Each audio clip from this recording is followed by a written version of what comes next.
Welcome to Freya's Fairy Tales, where we believe fairy tales are both stories we enjoyed as children and something that we can achieve ourselves. Each week, we will talk to authors about their favorite fairy tales when they were kids and their adventure to holding their very own fairy tale in their hands. At the end of each episode, we will finish off with the fairy tale or short story read as close to the original author's version as possible. I am your host, Freya Victoria. I'm an audiobook narrator that loves reading fairy tales, novels, and bringing stories to life through narration. I'm also fascinated by talking to authors and learning about their why and how for creating their stories. We have included all of the links for today's author and our show in the show notes. Today is part 2 of 2, where we're talking to Julie Rockwell about her books, but mostly her newest series, The Seers Prophecy. This week we will finish learning how she comes up with the ideas for her novels, her tips and tricks for authors just starting out, and how she feels when she hears those novels in audio form. Jasmine wakes up to a whole new world she only thought existed in books and movies. Realizing she is part of a prophecy that was in the works for over 1,000 years, she learns her bloodline holds the key to bringing the clans together for peace or war. It all depends on the choices she makes. So, of all of your books, do you have one that is your favorite book that you've written? There's 2 of them. Okay. My main favorite is The Christmas Kiss. It is basically, if it was to be a Hallmark movie, it would be. It's a second chance at love, and it's just, 2 people reconnecting that knew each other from childhood, and they both had crushes on each other growing up, but they never admitted to it. And then it's to where, it's during a snowstorm, they're, stuck in a cabin, and just things that go on. And it's to where there's no spiciness to it. It's just one of those wholesome, good books that, you can just read and, not, if you're not into the spiciness, or you just want one of those feel good, just a warm romance of the old classic love story type of a thing. That one. And the other ones, they're all equal, is my Seers prophecy books. Okay. Because with this book, number 7, I don't know if this is coming to, I feel, the end of the series, but at the same time, I don't want to let them go. Right. So you need an epic conclusion to make it worth the finish. Exactly. And that's the hard part. It's just like, it's that mix, because you don't want to draw out a book to where it gets boring. It's the same thing over and over, just with different people. You want that story to captivate people through book and book, if you're doing a series, you don't want them to be able to put it down. And there has to come to a point to where you have to be able to say, this is the end. Right. So you haven't gotten to that point yet. You just know it's coming. It's coming, but I don't know if it's going to be this book or it's going to be one more after it. Okay. Because my mom, oh no, it's okay. Because my mom loves to read my books. So your daughter won't read them, but your mom will. My soon-to-be 80-year-old mother loves my books, and she never did before. She wouldn't read, the stuff that I write, the mythical stuff. She was more of, the other side of it. And so she wanted to see what her daughter was writing, and she is a tough critic, because if she doesn't like something, she'll tell me. If she likes the book, she'll tell me. And which is nice to hear, this feedback, because my mother is so blunt and to the point, to where you better not get, don't even have your feelings in line. And she's things, you just got to take it. And she's been reading my Seers, and she's, constantly, when are you done? When are you going to publish this next book? she's, and she's telling me she better not, the main character, Jasmine, she better not get with this one. I don't like this guy. And she's just like, well, what's going on in the story with the new book? And I'm like, I'm not telling you. You got to read it like everybody else. Exactly. But that's what's nice is because a couple people that I've talked with, they're like, we can't put the book down. Mm-hmm. Which makes me feel good that I don't know about other authors, but me, I hope that when I write and it's done, I enjoyed writing it, but I hope I'm able to capture the audience that, Right. whoever's reading it, that it pulls them in and they just, is in that world. Mm-hmm. Because I love reading books that just draw you in and you just keep reading and reading. And then soon the book's done. You're like, no, I want more. So that's how I try to write. Well, and that's how I like, especially when I'm like narrating an entire series, I much prefer it to be they're all drawing you in, just because like if it's like you said the same thing over and over and over again, I get bored too. Like, man, and obviously I don't let my voice sound like I'm bored, and luckily I haven't had any this way yet, but like I've read many series that, you just kind of trudge through because you're like, I'm gonna finish this and see if it gets any better. Oh yeah, it's just like, okay, not happy, but there has to be something good in here. Oh my goodness, yeah, there's some pretty rough ones out there. I don't know if you've seen on TikTok and I think this was a couple weeks ago, but there was a controversy about, well, and there's been two controversies. There's controversy of like writing a book for the reader, like not writing a book that you want to write, but writing a book like intending for, I'm writing this so that readers will like the book, instead of writing the book that you want. And it sounds like you don't do that at all. But then there's also the same thing with covers, like staying up to date with what covers are popular right now. And I'm going to design my cover that way, even though I don't really like it. I don't do that. I write just it. If someone reads it and they like it, that makes me feel good. But if they don't, because you can't please everybody. Right. I'd rather write something that I'm going to be proud of and design my own cover. I've never followed the crowd. I've always just done things my own way. If you like it, you like it. If you don't, move on. Right.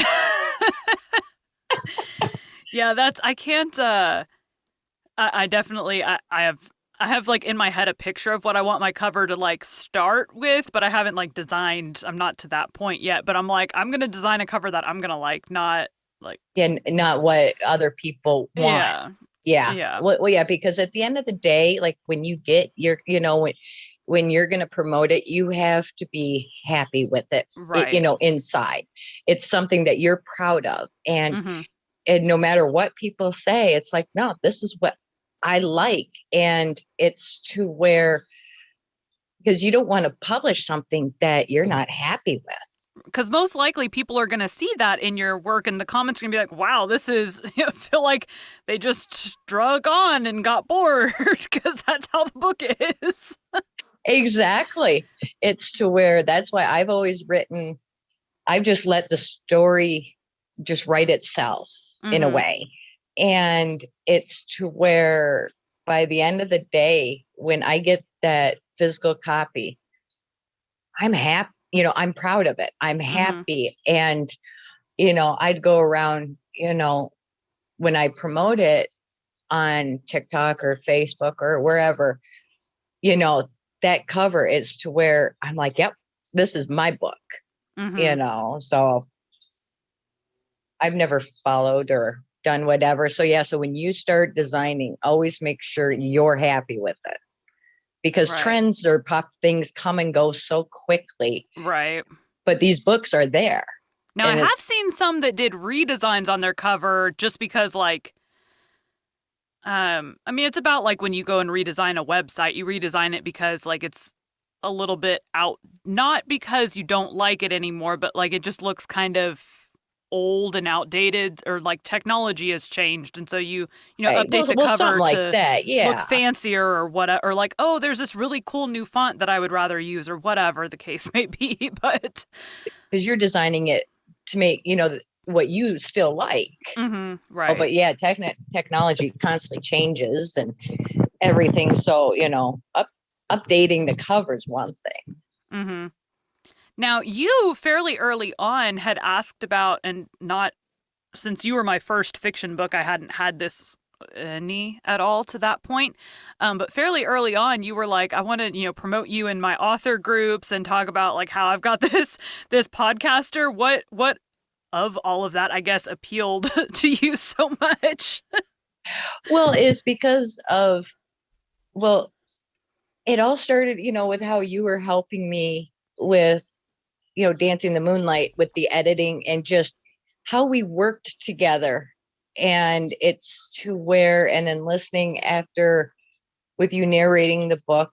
And I figured, because I've always been to help someone to grow or to, you know, help get out there, because I've never had that for me. And I've always been one to, you were taking the time to, edit, tweak it, do whatever to help it sound better from what because when you write, I'm sure you will, or you have seen it, is when you're writing it and then someone else reads it, they're like, this should be this or something, to where change it. And with you helping me, I wanted, like, okay, I wanted to do what I could to get you out there. Well, and even like there was even a couple rewrites of like, hey, there's a steamy scene here, but it could be a little steamier. So Oh yeah, it's to where, yeah, it is, because some of the books I've tried to keep the spiciness a little bland to a point, to let people's imagination sort of really go. And then, because I know we were talking about, because I'm writing this one book that is very erotica. And that one's like on the back burner till I'm done with the Seers. And it's to where, yeah, that's why I was just like, eventually I'm going to have you narrate that one. I can say I have done a few of those at this point. We were talking, you're like, I haven't done those ones yet. At the beginning, I had not, no, but I did Dancing in the Moonlight. And then like one of the books right after that, I had got, and we call her, you always say you love my nickname. So I called her 7 books because it was these 7 novella length narrations that I did that were all erotica. And then I also did a few, I don't know if they're considered novella length. The audiobook was like 3 to 4 hours long by the time I finished them. But I did several of those as well. That was a series from this one author. And so, at this point, I'm like, I've done I've done that at this point. I mean, my husband and me always joke about like, he's like, I'm going to need you to use your sexy voice more often. I'm like, no, because I just end up laughing. Like, in fact, for the first time 2 days ago, I was like, hey, we were talking about something, and I was like, all right, we're going to use I was talking about the book I'm currently working on. I was like, I had to tell the author, like, she's like, oh, I really want to hear how you did this particular character's voice. And I'm like, well, she got my like head bitch mean girl voice because that's like, that character is that. Right. So where your books, I haven't had to do that kind of character yet, because Dancing in the Moonlight was like 4 characters in total for most of the books. So yeah, and none of them was a mean girl. no, that's just, I've never written a mean girl one yet. Yeah, it's not a mean girl as the main character, but there is definitely a mean girl there. In there. Yeah. Yeah. Oh yeah. Well, yeah, you always got to have like that sub character, the different ones in there. You got to have someone to stir the pot. And it could be a mean girl. It could be like in yours, you've got the dragonborn one, or the rogue. I don't know, whichever one it is, that's the kind of jerky male character that everybody, when she mates with him or whatever, it's like, what, really? Yeah, the rogue. Yeah. Oh yeah, the big, that with the ego and the this, the attitude with it and all that. So you're finishing these books, and then do you have any idea what is next? What book are you going to finish your erotica, or you've got I think you just said that you had like 3 or 4 projects pending or in progress. There, I just, have no life. I have 2 books. One is an apocalyptic one that I will be done. I plan on by August. That one's taking a lot of detail. And this other one that I have set aside, I have 8 chapters just started with that one. And that one will be out after I finish number 7. I'll finish this other book, and it'll because that one is a demon romance. Okay. So that after I finish that one, then there's another book, the apocalyptic one. So Okay. And so after that, do you have like a set, like you try to get out? Do you have any set schedule for like words? Do you have like a set schedule, like you try to publish a book every like month or quarter or year, or do you have any kind of set schedule, or you just kind of write and release as you can? I just write and release when I can. Some books I've had on the back burner for over a year. Other ones, it's to where I just never, because life can just get in the way. So Right. I just write. And then when that's done and I'm happy with it, I, will then just publish it and then go on to the next one. Now, how hard is it? Because I know you said you update, or you told me before, you update the books once we get, my editing part done. How hard is that process to go in and then update the manuscript? It's actually not that hard, because I just have to redo or like resubmit that document to the program, and I have to, redo the what do you call it? The table of contents, just For the page numbers, if that changed. the meat of the book is all I just redo real quick. It takes me, after we do the manuscript and everything, it takes me like, I'd say like a half hour just to get it real done, because I'm so used to it. Before it used to take me hours. Yeah. So what is of all the books that you have, do you have a favorite review that you've ever gotten, or a most hated review that you've ever gotten? Oh, I have. Yeah, there's one of each. There was a review on, I think it was Between Worlds. It, couple different people left where they just love, just couldn't stop talking about how the book was. And it was one of the newer ones that I had on audiobook. And, they just loved it. It was just really nice seeing that for your first, main reviews. And then there was this one really bad review. I sat there and I just rolled my eyes. I'm like, there's a critic and everything. But the thing of it is, what got me is she didn't like the narrator's voice. Okay. Voices are not everybody's cup of tea. Right. That I can understand. But then she went ahead and complained about how the book was, how it could have been better, but she only read to chapter 2. Listened only to chapter 2, but was critiquing it. And as if she read the whole thing.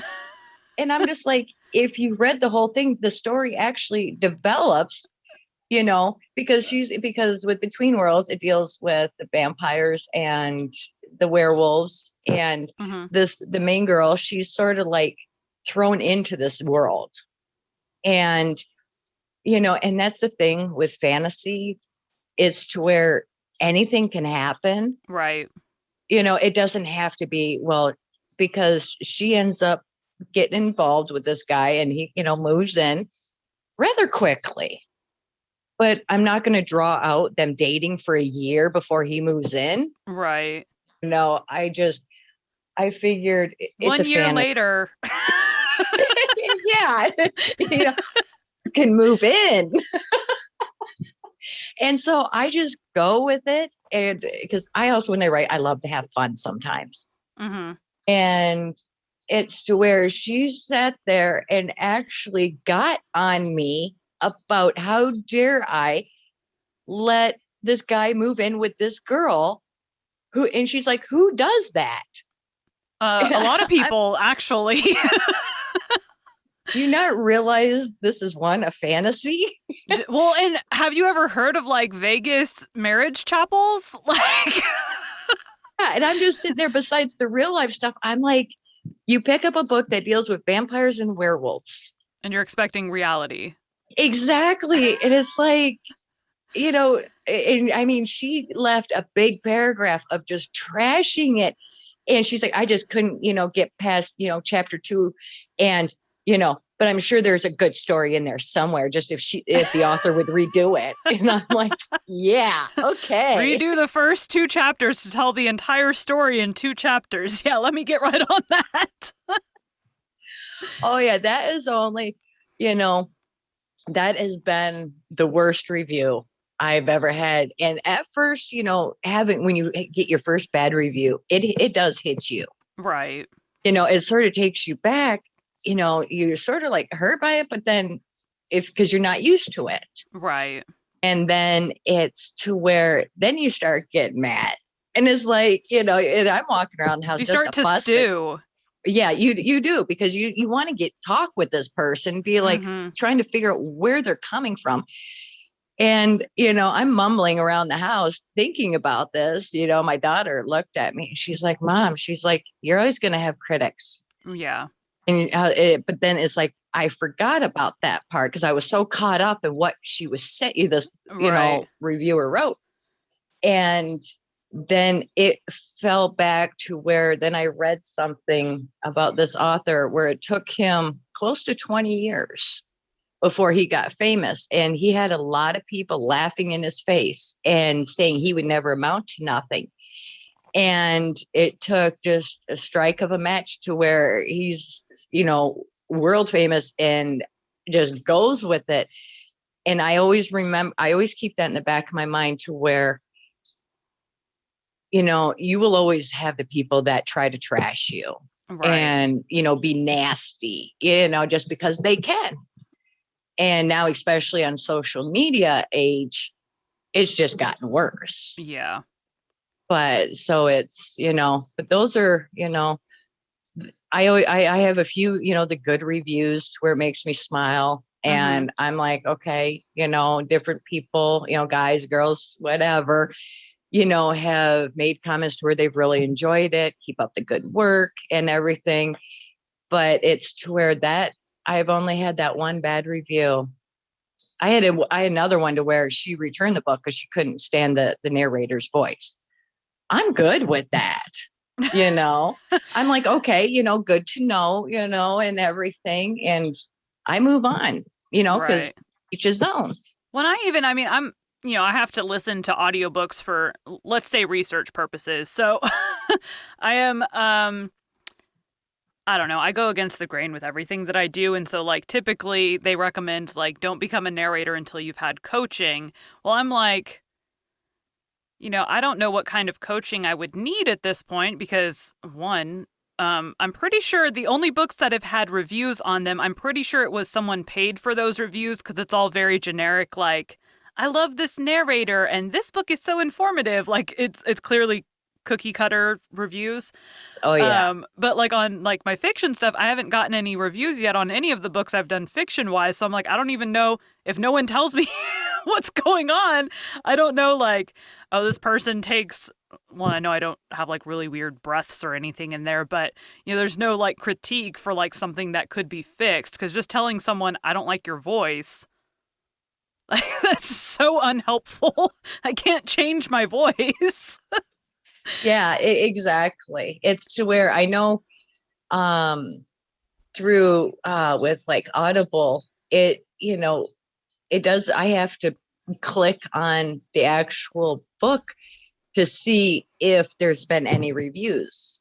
And there's been like, if it's been bought, it'll go into that one section and it'll, I've had a lot with my books where people just give stars, but I've also had to where they've gotten the books and left no reviews. Right. Well, in So, yours, just so you know, you can go to Audible, because this is what I do for me. I go to Audible and search my name, and it will show me, and then it'll like pop down, like, is this the person that you want? And you click on it, and it'll show, like, at this point, it has this podcast, and then all the fiction books that I've narrated all show up there, and it'll say if there's a review or not. oh, I've never thought of that way. I just go to the view the sales dashboard, Oh, and you know how yeah. it breaks everything down. Well, you can go stalk yourself on Audible and see that way too, because then you can scroll down a list of all of your audiobooks, and all of them will say on the screen with all the books, it will say no reviews yet or whatever on there. Right. I gotta stalk myself. Well, that's like part of the creating a name. Now, I didn't do as good of a job with this particular podcast's name, because there is someone that has a blog that is a very similar name, but not a podcast. So I can deal with a blog. Um, but yeah, so like I always search the name to make sure that no famous person has this name, and I can own like the domain with this name on there. But then part of it is also to go check, because I'm narrating, go check Audible and make sure no other narrator is using the name. Yeah. Oh, I do that a lot when I'm thinking of titles for my books. I put it in there and it's to where like if a movie pops up, I'll change some of it if I really want that title, but so I'll change some of it up. But I always try to make sure that there aren't other books with the exact same title. Right. Now, your book, when I was I've doing Dancing I've in the seen that a couple Moonlight, I kept getting the Dancing in the Moonlight song from A Walk to Remember stuck in my head because of the name of the book. So Oh yeah. I'd be like walking around my house singing that song, and my daughter would be like, "Why are you singing the same song over and over again?" I'm like, "'Cause it's the book I'm reading." Well, at least it sticks in your head though. Yeah. The name definitely sticks. All right. So what is next? We're finishing Seers. We've got another one you're gonna finish. Do you have any big plans for any other series or any books you haven't started yet rolling around in your head? Not yet. The Sears one is preoccupying everything in my mind. And so how often, or like how long each day do you write? Do you have like a set schedule for when you sit down and write, a set number of words you write a day? What do you No, do? it's because I have two teenagers at home that I homeschool. And so off and on throughout the day when I get time, plus, working around the house, I just sort of just here and there. But it's usually the main chunk of it is in the evening Okay. when I will sit there and just write till about most times with the Sears, it's till about 3-4 o'clock in the morning. Oh gosh. Oh yeah. And then it's to where, but it's with this one, like the other times, like I could set a couple hours here, a couple hours there that I would devote to it. Now it's the story is continue, right there. It's like right when I stop writing and I close out my computer to go do other stuff, the story stops right there in my mind. Mm-hmm. So, and then it stays that way is the weirdest thing. I don't know if anyone else deals with that writes, but as soon as I sit down and I'll brief over the last paragraph and it picks right up, then I can sit there and write.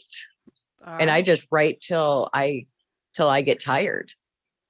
Now, I think we've pretty well covered how you write and all of that. Do you have, to finish this out, do you have any advice for like new writers just starting out to, any advice for new writers or maybe not new writers, but just advice in general? don't get discouraged. There's going to be days where, you don't want to write. That writer's block can happen. Just enjoy yourself with writing. Don't stress yourself out, because it will show in your writing. You will start to regret it. You will start to hate your work. And don't second guess yourself. And one of the main things is when someone critiques you, or if you ask for someone to critique your work, ask them for the positive criticism. And because you will get some people that just will tear it apart because they want it their way. Right. And I've had that happen. And I'm like, no, I'm not rewriting the book for you, right, to how you want it. So just, if you have the dream to where you want to write. It doesn't have to be published, or, you could spend a couple of years just writing. And you will know, when it's done and when it's ready and when you're happy with it. Right. And always save, as one author said that I saw on TikTok, she says, never delete anything, save it. And which is true. I have files upon files upon files of the same book, just save different things to where, if I like the scene better, I'll pull up a new page or a new document and just write it out to see if that works with it. Instead of, erasing half of it. Right. And, because then you will kick yourself in the butt. Right. You're like, man, how did I write it the first time? Exactly. And it's, it takes time. Never be hard on yourself that it's not getting done at a certain time, or life gets in the way, and it'll always be there. So do you have a tip, or what do you do to get over writer's block? I will go and take my dog out, play in the backyard, go out in nature, if it's nice enough out. Right. If it's, because I like just, getting out into the nature and just letting everything go and just being in the moment. But if the weather's really bad, I will put on an old childhood favorite movie,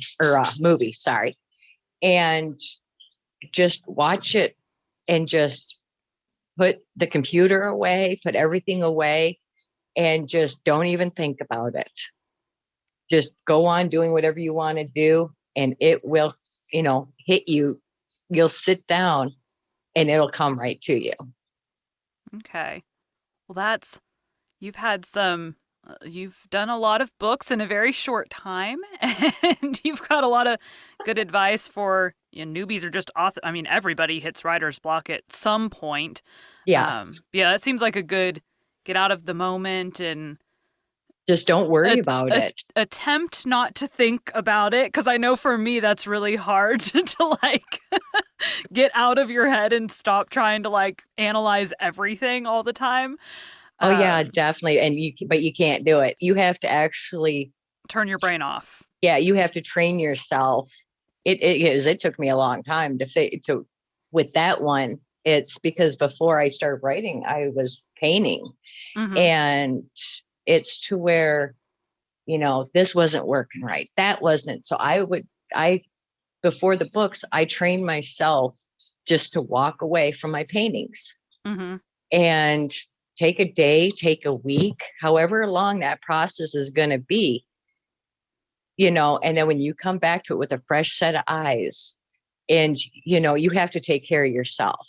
And if you get stressed, that writer's block will stay there. Right. All right. Well, thank you so much for coming on here and talking to us.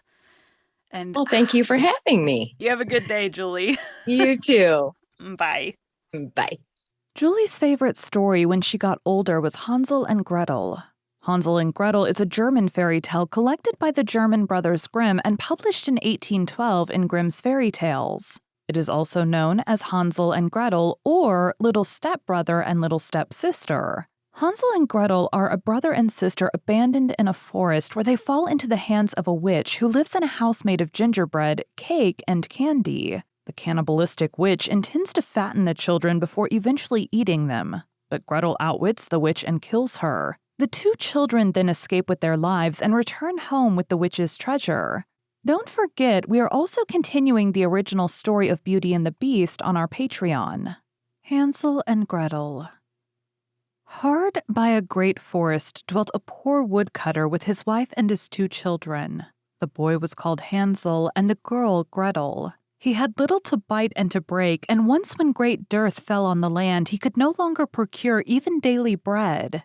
Now when he thought over this by night in his bed and tossed about in his anxiety, he groaned and said to his wife, "What is to become of us? How are we to feed our poor children when we no longer have anything even for ourselves?" "I'll tell you what, husband," answered the woman. "Early tomorrow morning we will take the children out into the forest to where it is the thickest. There we will light a fire for them and give each one of them one more piece of bread.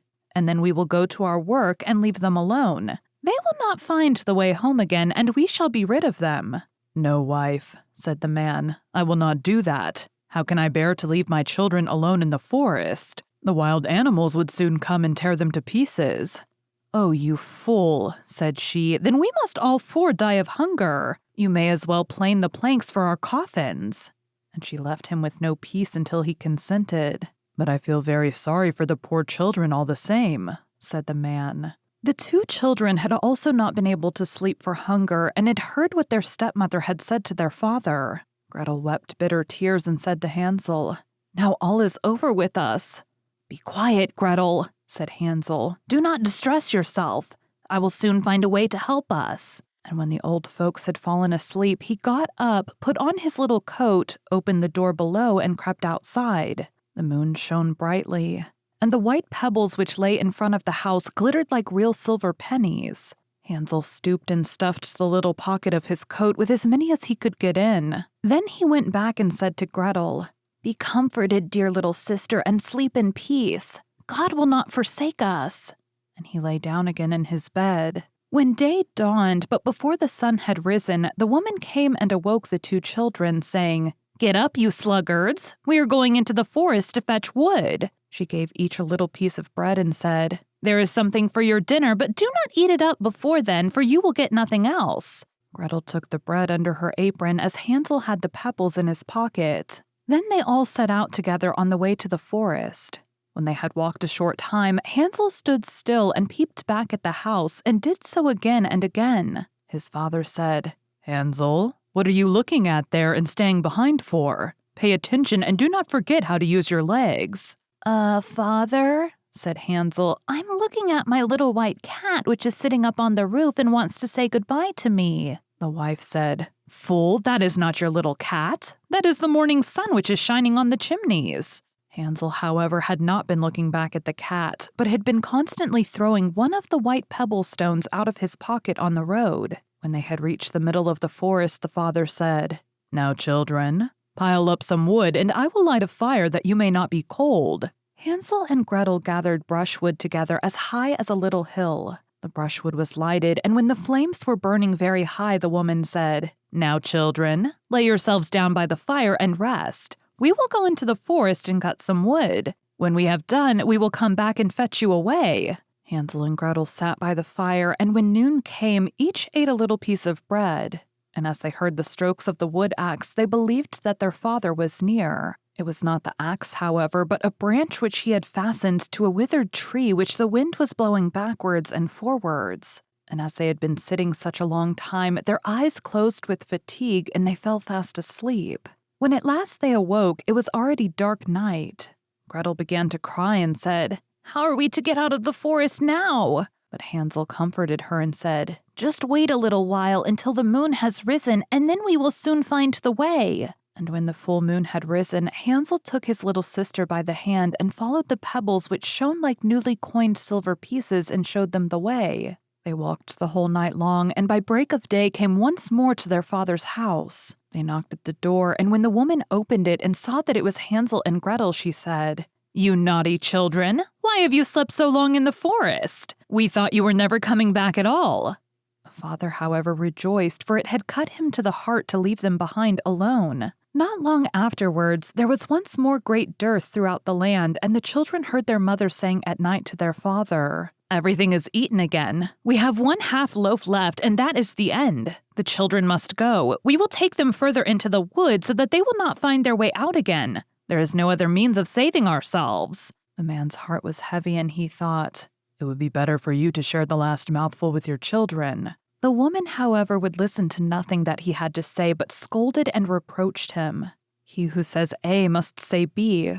Likewise, and as he had yielded the first time, he had to do so a second time also. The children, however, were still awake and had heard the conversation. When the old folks were asleep, Hansel again got up and wanted to go out and pick up pebbles as he had done before, but the woman had locked the door and Hansel could not get out. Nevertheless, he comforted his little sister and said, "Do not cry, Gretel. Go to sleep quietly. The good God will help us." Early in the morning came the woman and took the children out of their beds. Their piece of bread was given to them, but it was still smaller than the time before. On the way into the forest, Hansel crumbled his in his pocket and often stood still and threw a morsel on the ground. "Hansel, why do you stop and look round?" said the father. "Go on."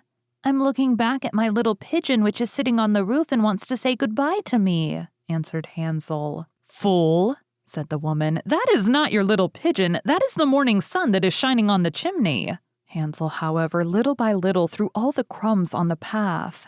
The woman led the children still deeper into the forest where they had never in their lives been before. Then a great fire was again made, and the mother said, "Just sit there, you children, and when you are tired you may sleep a little. We are going into the forest to cut wood, and in the evening when we are done, we will come and fetch you away." When it was noon, Gretel shared her piece of bread with Hansel, who had scattered his by the way. Then they fell asleep and evening passed, but no one came to the poor children. They did not awake until it was dark night, and Hansel comforted his little sister and said, "Just wait, Gretel, until the moon rises, and then we shall see the crumbs of bread which I have strewn about. They will show us the way home again." When the moon came, they set out. But they found no crumbs, for the many thousands of birds which fly about in the woods and fields had picked them all up. Hansel said to Gretel, "We shall soon find the way." But they did not find it. They walked the whole night and all the next day too, from morning till evening, but they did not get out of the forest and were very hungry, for they had nothing to eat but 2 or 3 berries which grew on the ground. And as they were so weary that their legs would carry them no longer, they lay down beneath a tree and fell asleep. It was now 3 mornings since they had left their father's house. They began to walk again, but they always came deeper into the forest, and if help did not come soon, they must die of hunger and weariness. When it was midday, they saw a beautiful snow-white bird sitting on a bough, which sang so delightfully that they stood and listened to it. And when its song was over, it spread its wings and flew away before them. And they followed it until they reached a little house, on the roof of which it alighted. And when they approached the little house, they saw that it was built of bread and covered with cakes, but that the windows were of clear sugar. "We will set to work on that," said Hansel, "and have a good meal. I will eat a bite of the roof, and you, Gretel, can eat some of the window. It will taste sweet." Hansel reached up above and broke off a little of the roof to try how it tasted, and Gretel leaned against the window and nibbled at the panes. Then a soft voice cried from the parlor, "Nibble, nibble, gnaw, who is nibbling at my little house?" The children answered, the wind, the heaven-born wind," and went on eating without disturbing themselves.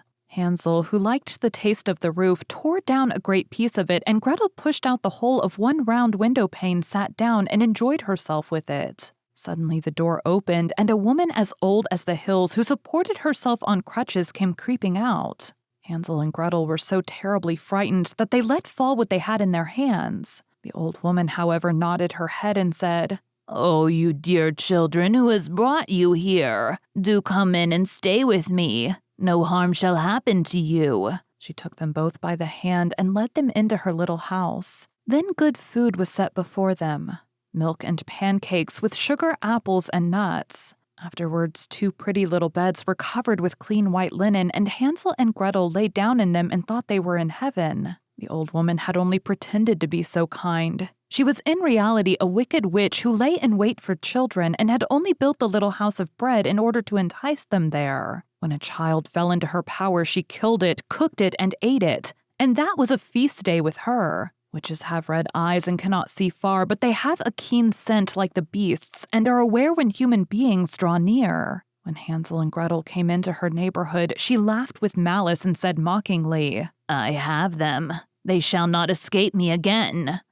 Early in the morning, before the children were awake, she was already up, and when she saw both of them sleeping and looking so pretty, with their plump and rosy cheeks, she muttered to herself, "That will be a dainty mouthful." Then she seized Hansel with her shriveled hand, carried him into a little stable, and locked him in behind a grated door. Scream as he might, it would not help him. Then she went to Gretel, shook her till she awoke, and cried, "Get up, lazy thing. Fetch some water and cook something good for your brother. He is in the stable outside and is to be made fat. When he is fat, I will eat him." Gretel began to weep bitterly, but it was all in vain, for she was forced to do what the wicked witch commanded. And now the best food was cooked for poor Hansel, but Gretel got nothing but crab shells. Every morning the woman crept to the little stable and cried, "Hansel, stretch out your finger that I may feel if you will soon be fat." Hansel, however, stretched out a little bone to her, and the old woman who had dim eyes could not see it and thought it was Hansel's finger and was astonished that there was no way of fattening him. When 4 weeks had gone by and Hansel still remained thin, she was seized with impatience and would not wait any longer. "Now then, Gretel," she cried to the girl, "stir yourself and bring some water. Let Hansel be fat or lean, tomorrow I will kill him and cook him." Ah, how the poor little sister did lament when she had to fetch the water, and how her tears did flow down her cheeks. "Dear God, do help us," she cried. "If the wild beasts in the forest had but devoured us, we should at any rate have died together." "Just keep your noise to yourself," said the old woman. "It won't help you at all." Early in the morning, Gretel had to go out and hang up the cauldron with the water and light the fire. "We will bake first," said the old woman. "I have already heated the oven and kneaded the dough." She pushed poor Gretel out to the oven, from which flames of fire were already darting. "Creep in," said the witch, "and see if it is properly heated so that we can put the bread in." And once Gretel was inside, she intended to shut the oven and let her bake in it, and then she would eat her too, but Gretel saw what she had in mind and said, "I do not know how I am to do it. How do I get in?" "Silly goose," said the old woman. "The door is big enough. Just look, I can get myself in." And she crept up and thrust her head into the oven. Then Gretel gave her a push that drove her far into it and shut the iron door and fastened the bolt. Oh, then she began to howl quite horribly, but Gretel ran away and the godless witch was miserably burnt to death. Gretel, however, ran like lightning to Hansel, opening his little stable and cried, "Hansel, we are saved! The old witch is dead!" Then Hansel sprang like a bird from its cage when the doors opened. How they did rejoice and embrace each other and dance about and kiss each other. And as they had no longer any need to fear her, they went into the witch's house, and in every corner there stood chests full of pearls and jewels. "These are far better than pebbles," said Hansel, and thrust into his pockets whatever could be got in, and Gretel said, "I too will take something home with me," and filled her pinafore full. "But now we must be off," said Hansel, "that we may get out of the witch's forest." When they had walked for 2 hours, they came to a great stretch of water. "We cannot cross," said Hansel. "I see no foot plank and no bridge."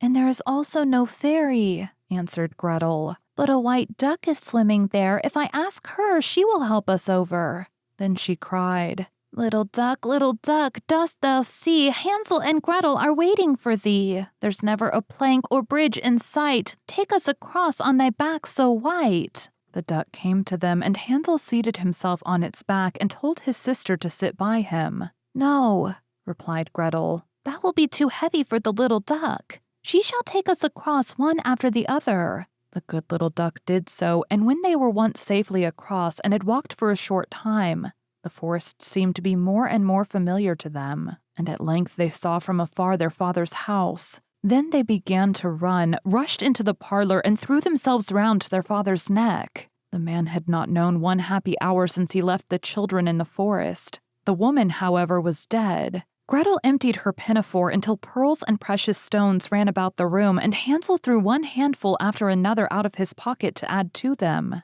Then all anxiety was at an end, and they lived together in perfect happiness. My tale is done. There runs a mouse, whosoever catches it may make himself a big fur cap out of it. Thank you for joining Freya's Fairy Tales. Be sure to come back next week to hear Pamela's journey to holding her own fairy tale in her hands and to hear one of her favorite fairy tales.